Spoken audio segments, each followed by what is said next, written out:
আসসালামু আলাইকুম রহমতুল্লাহ। একটি বিষয় জানতে চাই, সেটা হচ্ছে যে সহশিক্ষা ইসলামে নিষিদ্ধ নাকি নিষিদ্ধ নয়, এ বিষয়ে দলিল সহ জানাবেন। চমৎকার একটি প্রশ্ন এবং বর্তমান সময়ের জন্য খুবই গুরুত্বপূর্ণ ইম্পর্টেন্ট একটা বিষয়। এ বিষয়ে অসংখ্য দলিল আছে, সবগুলি দলিল বললে ভিডিও প্রচুর লম্বা হয়ে যাবে। আমি সংক্ষেপে কয়েকটি পয়েন্ট বলি। আল্লাহ তাআলা সূরা আহজাব 33 নম্বর সূরা 53 নম্বর আয়াতে আল্লাহ তাআলা বলেছেন, আউযু বিল্লাহি মিনাশ শাইতানির রাজিম, ওয়া ইযা সাআলতুমুহুন্না মাতাআন ফাসআলুহুন্না মিন ওয়ারাই হিজাব যালিকুম আতহারু লিকুলুবিকুম ওয়া কুলুবিহিন। আর যখন তোমরা তাদের কাছে কোনো কিছু চাও, তখন কি করবে? হিজাবের আড়ালে, পর্দার অন্তরাল থেকে চাইবে। পর্দার অন্তরালে থেকে, বাইরে থেকে, পর্দার ওপারে থেকে তোমরা কি করবে? তাদের কাছ থেকে চাইবে। মানে এখানে মহিলাদের কথা বলা হয়েছে। এখানে যদিও অনেকে বলেছেন নবী সাল্লাল্লাহু আলাইহি ওয়াসাল্লামের স্ত্রীদের কথা বলা হয়েছে, তবে বিধানটা সবার ক্ষেত্রে প্রযোজ্য। যাদেরকে বিয়ে করা জায়েজ, মানে যারা আপনার গায়ের মাহরাম, যাদের সামনে পর্দা করতে হবে, তাদের কাছে কোনো কিছু চাইতে গেলে পর্দার আড়াল থেকে চাইতে হবে। যদি পর্দা আড়াল না থেকে একসাথে যদি কথাবার্তা হয়, তাহলে এখানে এভাবে করে বেগানা নারী পুরুষের সংমিশ্রণ হয়ে যাচ্ছে, যেটা ইসলামে নিষিদ্ধ বা হারাম। তবে যদি বাধ্য হয়ে, যদি পর্দা যদি না থেকে বাধ্য হয়ে যদি আপনাকে কাছে যেতে কথা বলতে হয়, সেটা ভিন্ন বিষয়। কিন্তু নর্মালি কী করতে হবে? পর্দার ব্যবস্থা রাখতে হবে। মহিলারা পর্দার ভিতর থেকে, বাইরের কোনো পুরুষকে কিছু দিলে পর্দার ভিতর থেকে সেই জিনিসটা তাকে দিবে। আচ্ছা, ইমাম ইবনে কাসির রাহিমাহুল্লাহ সূরা আহজাবের 53 নম্বর এই আয়াতের ব্যাখ্যা বিস্তারিত আলোচনা করেছেন। এরপরে আল্লাহ নবী সাল্লাল্লাহু আলাইহি ওয়াসাল্লামের বুখারী 793 নম্বর হাদিসে বলা হয়েছে, কানা রাসূলুল্লাহি সাল্লাল্লাহু আলাইহি ওয়াসাল্লাম ইযা সাল্লামা, যখন আল্লাহ নবী সাল্লাল্লাহু আলাইহি ওয়াসাল্লাম সালাম ফেরাতেন, কামান নিসাউ হিনা ইয়াকদি তাসলিমাহু, মহিলারা দাঁড়িয়ে যেতেন যখন আল্লাহ নবী সাল্লাল্লাহু আলাইহি ওয়াসাল্লাম সালাম ফেরানো শেষ করতেন। অর্থাৎ সালাম শেষ, সালাত শেষ, মহিলারা কি করতেন? দাঁড়িয়ে যেতেন। ওমা কাসা ইয়াসিরুন ক্বাবলা আন ইয়াকুমা, আর তিনি কি করতেন? মহিলাদের দাঁড়ানো পর্যন্ত একটু ওয়েট করতেন, অপেক্ষা করতেন। মানে মহিলা দাঁড়াবে, চলে যাবে, তারপরে নবী সাল্লাল্লাহু আলাইহি ওয়াসাল্লাম মসজিদ থেকে বের হতেন। তিনি মহিলাদের সাথে সাথেই একসাথে বের হতেন না। এটা হচ্ছে বুখারী 793 নম্বর হাদিস। এরপরে মুসলিম 664 নম্বর হাদিস,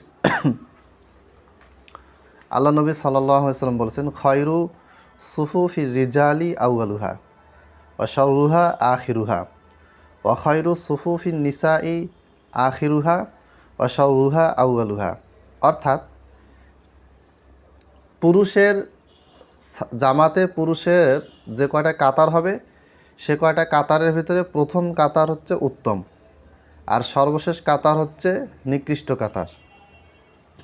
আর পুরুষদের কাতারের পিছনে যে মহিলারা দাঁড়াবে, এই মহিলাদের যে কাতারগুলি হবে, তার ভিতরে প্রথম কাতারটা হচ্ছে নিকৃষ্ট কাতার, আর শেষের কাতারটি হচ্ছে উত্তম কাতার। অর্থাৎ পুরুষদের প্রথম কাতার, সালাতে যে প্রথম সারিটা হবে, এটা হচ্ছে উত্তম, শেষের সারিটা নিকৃষ্ট।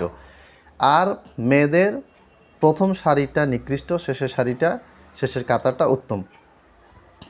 এখানে বোঝানো হয়েছে যে যদি কোনো মসজিদে নারী পুরুষ একসাথে সালাত পড়ে এবং সেখানে যদি পুরুষের কাতার শেষ হওয়ার সাথে সাথে বা কাছাকাছি, বা মানে পুরুষের কাতার শেষ, তারপর যদি মহিলাদের কাতার শুরু হয়, তাহলে যেখান থেকে পুরুষের কাতার শেষ অর্থাৎ পুরুষদের শেষ কাতার, এবং যেখান থেকে মহিলাদের কাতার শুরু অর্থাৎ মহিলাদের প্রথম কাতার, এই দুইটা কাতার কি? নিকৃষ্ট, জঘন্য। এখানে আসলে কি বোঝানো হয়েছে? এখানে বোঝানো হয়েছে যে নারী পুরুষ একসাথে সালাত পড়বে না, পড়লে সেটা নিকৃষ্ট কাতার হিসেবে গণ্য হবে। এজন্য আমরা যেটা করি, বা গোটা বিশ্বে আলেম ওলামারা যেটা মতামত দিয়েছেন, ফতোয়া দিয়েছেন, সেটা হচ্ছে যে মসজিদে মহিলাদের সালাতের জামাতের ব্যবস্থা থাকবে, সেটা আলাদা করে এমনভাবে থাকবে যেন পুরুষদের কাতার বা পুরুষদের চলাচলের ভিতরে তারা যেন এখানে সংযুক্ত না হয়, বা আসতে না পারে, বা আসার মতন কোনো সুযোগ না থাকে। আপনারা দেখবেন যে সমস্ত মসজিদে মহিলাদের সালাতের ব্যবস্থা আছে, সেখানে মহিলারা অনেক সময় দেখা যাচ্ছে যে তাদেরকে দোতলায় বা তিনতলায় আলাদা একটা ফ্লোর দিয়ে দেওয়া হয়, অথবা মসজিদে যদি জায়গা কম থাকে, সেক্ষেত্রে মসজিদের একটা কোনায় পর্দা দিয়ে ঘেরা থাকে, বিশাল ঘরের মতো থাকে, সেখানে মহিলারা গিয়ে সালাত পড়েন। অতএব এখানে সালাতে আল্লাহ নবী সাল্লাল্লাহু আলাইহি সাল্লাম কাতারকে কেন নিকৃষ্ট বলেন? যদি একটা মসজিদে শুধু মহিলা সালাত পড়ে তাহলে সেই মহিলাদের প্রথম কাতারটা কি নিকৃষ্ট? না। আবার যদি একটা মসজিদে শুধু পুরুষ সালাত আদায় করে তাহলে কি পুরুষদের ওই শেষের কাতারটা কি নিকৃষ্ট? না। এখানে মহিলা পুরুষের ইখতিলাত একসাথে সংমিশ্রণ হওয়ার বিষয়টা যখন আসতেছে তখন আল্লাহ নবী সাল্লাল্লাহু আলাইহি সাল্লাম বলেছেন শাররুহা, মানে নিকৃষ্ট কাতার। নিকৃষ্ট শব্দটা সেই ক্ষেত্রে তিনি ব্যবহার করেছেন যখন নারী পুরুষের একসাথে সংমিশ্রণ হওয়ার সম্ভাবনা আছে। এরপরে সবগুলি হাদিস এই মামলার একাধিক হাদিসের তাহকিক তাখরিজ করেছেন নাসিরউদ্দিন আলবানী রাহিমাহুল্লাহ তার বিখ্যাত গ্রন্থ সিলসিলাতুল আহাদিসিস সহিহা হাদিস নম্বর 856। সেখানে আলবানী রাহিমাহুল্লাহ একটা হাদিস বর্ণনা করেছেন, লাইস আলী নিসা ই ওয়াসাতু তরিক, রাস্তার মাঝখান দিয়ে মহিলাদের চলাচল করা শোভনীয় নয়। এবং আবু দাউদের একটা হাদিস তিনি এনেছেন যেটা বিখ্যাত হাদিস 5272। সেখানে আল্লাহ নবী সাল্লাল্লাহু আলাইহি ওয়াসাল্লাম বলেছেন যে রাস্তাঘাটে নারী পুরুষজন একসাথে চলাফেরা না করে, মহিলারা যেন এক পাশ দিয়ে হাঁটে। এবং দেখা গেল যে আল্লাহ নবী সাল্লাল্লাহু আলাইহি ওয়াসাল্লামের এই আদেশটা শোনার পর থেকে মহিলারা রাস্তার পাশ দিয়ে হাঁটতে হাঁটতে এমনভাবে তারা হাঁটা শুরু করলেন যে রাস্তার পাশে যে দেওয়াল ছিল দেওয়ালের সাথে তাদের পোশাক আটকে যেত। মানে রাস্তার মাঝখান থেকে সরে সাইডে আসছেন, সাইডে আসার পরে এত বেশি সাইডে তারা চলে যেতেন, এত বেশি পার্শ্ব কিনারা দিয়ে তারা হাঁটতেন যে রাস্তা শেষ হয়ে রাস্তার পাশে যে ওয়াল আছে, প্রাচীর আছে, সেগুলাতে তাদের কাপড় লেগে যেত, ঘষা লেগে যেত, কাপড় আটকে যেত। এটা হচ্ছে আবু দাউদ 5272 নম্বর হাদিস। তাহলে এরকম আরও হাদিস আছে এবং কিছু কিছু ফকি আবার নারী পুরুষের একসাথে শিক্ষা গ্রহণের পক্ষে বলছেন, সেগুলোর জবাবও বিস্তারিত দেওয়া আছে, আমাদের কাছে জবাবগুলি আছে। সেটা হয়তো পরবর্তীতে কোনো এক ভিডিওতে আমরা আলোচনা করব। আজকের প্রশ্ন উত্তর যেটা সারাংশ এতক্ষণ আলোচনা করলাম তার সারাংশ হচ্ছে ছেলে মেয়েদের সহশিক্ষা ইসলামে নিষিদ্ধ, হারাম।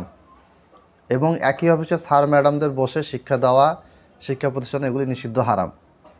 এটা হচ্ছে ইসলামের স্বাভাবিক বিধান। এখন আমরা বাংলাদেশে এমন একটা দেশে বসবাস করি যেখানে আমরা চাইলেই ইসলামের সবগুলি বিধান পালন করতে পারি না। ইসলামের দেওয়া ওয়েতে বা পদ্ধতিতে আমরা সবগুলি বিধান কিন্তু পালন করতে পারি না।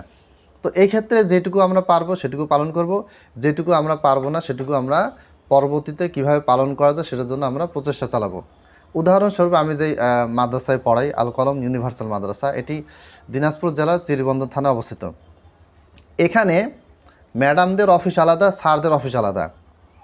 তবে ছাত্রীদেরও ক্লাস আলাদা হয়, ছাত্রদের ক্লাসও আলাদা হয়। কিন্তু আমি নিজেই কিছু ছাত্রীর ক্লাস নেই, আবার ছাত্ররও ক্লাস নেই।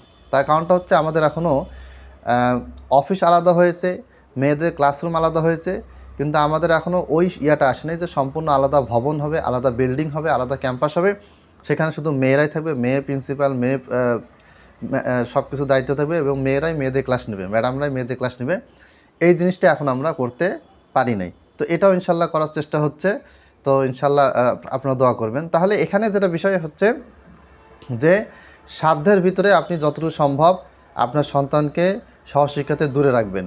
যদি সম্ভব না হয় তাহলে সহশিক্ষার ভিতরেই জ্ঞান অর্জন করানোর চেষ্টা করবেন। সেক্ষেত্রে চেষ্টা করবেন সন্তানকে সবসময় চোখে চোখে রাখতে হবে এবং সন্তানকে সবসময় বুঝাবেন যে কখনো সে যেন তার বিপরীত লিঙ্গের দিকে না তাকায়, তার সাথে উঠা বসা কথাবার্তা না বলে। তবে সহশিক্ষায় এটা খুব কঠিন, মানে সহশিক্ষার ভিতরে থাকবে অথচ বিপরীত লিঙ্গের দিকে আকৃষ্ট হবে না, এটা খুবই রেয়ার বা প্রায় অসম্ভব একটা ব্যাপার। যাই হোক, আল্লাহ তাআলা আমাদেরকে বুঝার তৌফিক দান করুন। আমিন। আসসালামু আলাইকুম ওয়া রাহমাতুল্লাহি ওয়া বারাকাতুহু।